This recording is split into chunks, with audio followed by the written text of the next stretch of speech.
네, 안녕하세요. 퍼즈입니다. 11월이 마감이 됐었기 때문에 퍼즈 포트폴리오 반도 11월을 어떻게 매매를 했는지에 대해서 인증을 해보도록 하겠습니다. 요 내용은 포트폴리오 반이신 분들만 보려는 게 아니고 제 구독자분들이 이제 현물로 아마 많이 하고 계실 텐데 요런 장에서는 혹은 요런 달에서는 어떤 식으로 대응하는 게 더 나았던가, 퍼즈는 어떤 식으로 판단했던가, 요런 걸 같이 공부하는 시간이라고 생각해 주시면 좋을 것 같습니다.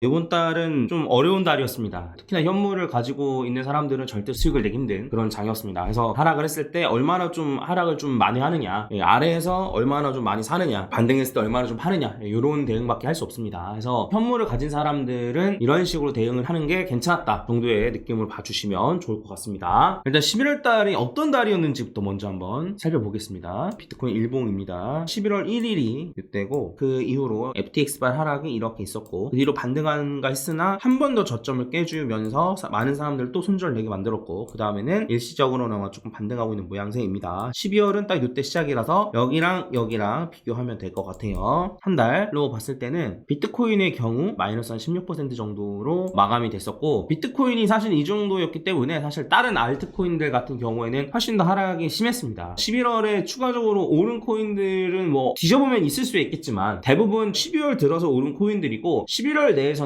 오른 코인들이 극히 드뭅니다. 이렇게 하락만 하고 있는 상황에서는 도대체 어떤 식으로 현물을 가지신 분들은 대응하시는 게 좋은지 그러한 관점으로 지켜봐 주시면 좋을 것 같습니다.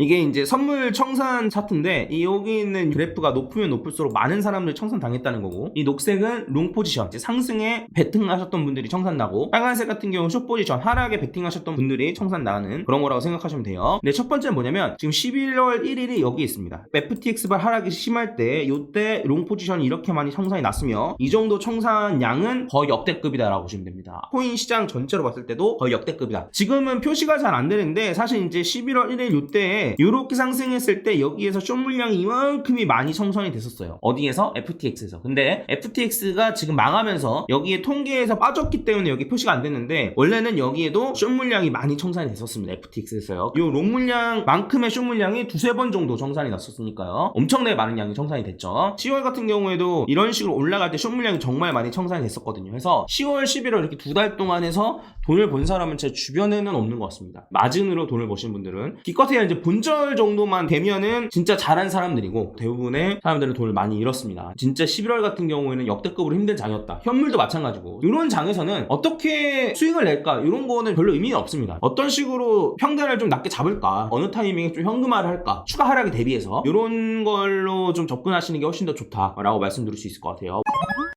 자, 이제 11월 퍼즐 포트폴리오가 어떻게 되는지 보면 지금 현재 12월 5일 기준으로는 904만원 정도거든요. 평가 손익으로 보면 100만원이 넘는데 이게 중간에 익절 마무리한 코인이 있어서 이렇지 1000만원 원금으로 하면 이제 한 95만원? 이 정도 손실인데 11월 5일날 기준이고 11월 5일날 기준이 아닌 12월 1일날 기준으로 한번 계산해 보도록 하겠습니다. 12월 1일날 기준으로 하면은 900만원, 처음 1000만원 기준으로 한 마이너스 10% 정도가 된 거죠. 이거는 10월이었는데 이때는 10월 1일 기준으로 1028만원, 전체 원금 대비는 마이너스 10%, 처음 원금 대비는 지난달 대비로는 한 마이너스 한 12% 요 정도로 마무리가 됐다. 그 다음에 이제 각각의 코인을 다 공개하기가 좀 어려워서 조금 볼 건데 오늘자 기준으로 한번 보겠습니다. 대부분이 마이너스입니다. 비트코인은 지금 마이너스 16% 정도고, 그 다음에 이더리움 마이너스 12%. 이 정도 손실은 사실 좀 괜찮다라고 생각하고 있고, 그 다음 추가적으로는 비트코인, 이더리움을 추가적으로 매수해서 최대한 평단가 낮춘 다음에 좀 윗절로 많이 빠져나오려고 생각 중에 있습니다. 그 다음에 수익률이 제일 낮은 거 뒤에 두 번째 요 코인인데 얘는 한 마이너스 20% 정도고, 요 코인 같은 경우는 플러스로 좀 들어와 있습니다. 얘 같은 경우는 입절 많이 하고 좀 떨어진 거기 때문에 얘도 추가적으로 매수해서 더 많이 수익 가져가려고 노력할 거고, 수익률이 최고로 안 좋은 것도 공개하면 솔로나입니다. 이더리움의 완전 해지용으로 사실 이제 들어갔던 포트폴리오고, 이더리움이 상승하면 요 코인이 많이 못 올라갈 거라 생각했고, 혹여나 이더리움이 떨어지면 솔라나가 많이 오를 수도 있다라고 생각을 했었었는데 결국에는 이더리움이 많이 올라가고 솔라나가 많이 떨어지는 결과가 나왔었죠. 그래서 솔라나 같은 경우에는 어쨌든 이더리움으로 좀 많이 괜찮았기 때문에 사실 크게 문제는 없다라고 보고 있고, 이더리움은 수익을 크게 보고 빠져나오고 그 다음에 솔라나 같은 경우 손실을 최소화하고 빠져나오고 이런 식으로 목표를 잡고 매매를 한다라고 말씀드렸습니다. 그래서 이제 요 솔라나가 어쨌든 손절로 마무리 될 테지만 어느 정도 손절을 많이 줄이면서 빠져나올지 이런 걸 같이 지켜봐 주시면 좋을 것 같습니다. 자, 그리고 솔라나 같은 경우에는 기술력 자체에 문제가 있다라기보다 FTX 사태 때문에 사실 많이 하락한 게 없잖아 있거든요. 그래서 이런 이슈가 좀 끝나면 하락한 만큼 많이 상승할 여지가 좀 그래도 있는 코인이라고 생각합니다. 물론 요거를 존버해가지고 익절로 끌고 나오겠다라는 생각은 없는데 저도 적절한 자리까지 올라오면은 팔고 나올 거지만 혹시나 솔라나 갖고 계신 분들은 참고하시면 좋을 것 같습니다.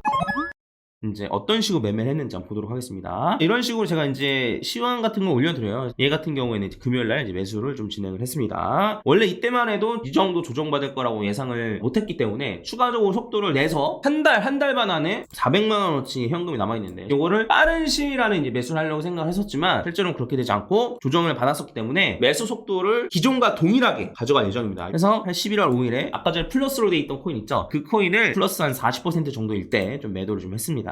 그 다음에 전체적으로 좀 조정을 받고 있는데 여기서 지지 받으면 매수를 한다고 했는데 지지를 못 받았죠 결국에는. 그리고 볼린저베이 하단선을 터치했을 때는 산다 뭐 이런 얘기였습니다. 그래서 이게 일주일에 한 번씩 산다고 해서 꼬박꼬박 산다 이런 게 아니고 시장 상황에 맞춰서 사고 이런 식으로 진행하고 있다. 그리고 중심선을 지지 못 받고 하단선을 터치한 겁니다. 그래서 양봉이 나오면 매수를 한다. 그리고 19,200 정도를 뚫어주면 어느 정도 안정됐다고 볼 수 있다 뭐 이런 식으로 제가 브리핑 해놓은 거고, 이 이후에 하락이 엄청나게 심해졌을 때 어떤 식으로 이제 앞으로 좀 매매 전략 바꾸겠다 이런 식으로 제가 브리핑 영상 찍어서 올려드린 겁니다. 그리고 일단은 매수를 하려고 했었으나 조금 더 일단 지켜보고 하겠다. 11월 18일도 매수를 좀 넘겼습니다. 그리고 나서 11월 23일에 이제 매수를 들어갔습니다. 요때 매수 들어간 겁니다. 그래서 하락이 심화됐을 때는 매수를 좀 안 들어가고 하락이 어느 정도 마무리가 됐다라는 생각하에 이때 매수를 좀 진행했습니다. 11월 같은 경우는 매수 자체를 많이 안 했어요. 추가적으로 제가 돌파했으면 하는 자리가 있는데 해당 자리를 돌파하면 추가적으로 매수 진행할 예정입니다. 그리고 11월 23일날 하고 25일날인데 제가 원래는 이때 두 번의 매수를 하려고 했었거든요. 근데 23일날 한 번만 하고 넘어갔습니다. 이제 11월 매매가 끝인데 여러분들이 좀 아셔야 될 게 있는데 뭐냐면 예를 들면 10만큼 매수를 꾸준히 하는데 특정 주에서 마이너스 10만큼 매도를 하면 이때는 10만큼 사고 10만큼 매도하면 플러스 마이너스 0이죠. 얘도 10만큼 사고 10만큼 팔면 플러스 마이너스 0이죠. 그래서 제 머릿속에서는 이때 꾸준히 산 거예요. 꾸준히 사고 이때 매도를 해서 매매가 없었던 거예요. 이런 식으로 진행했다라고 보시면 됩니다. 왜냐면 1억반 같은 경우에는 지금 11월 1일 같은 경우에는 매도 를 진행했거든요. 1억반 같은 경우에는 현금 비중이 크지 않고 현금을 어느 정도 확보를 했었어야 됐고 중심선 근처까지 갔기 때문에 1.5 매도 한 거예요. 서재 포트폴리오반 같은 경우에는 여기서 매도를 하는 게 아니고 매수를 안 하는 식으로 대응한 거예요. 아마 이 볼린저 밴드 중심선을 뚫고 올라갔기 때문에 이번 주에는 아마 매수를 좀 들어가지 않을까 싶습니다.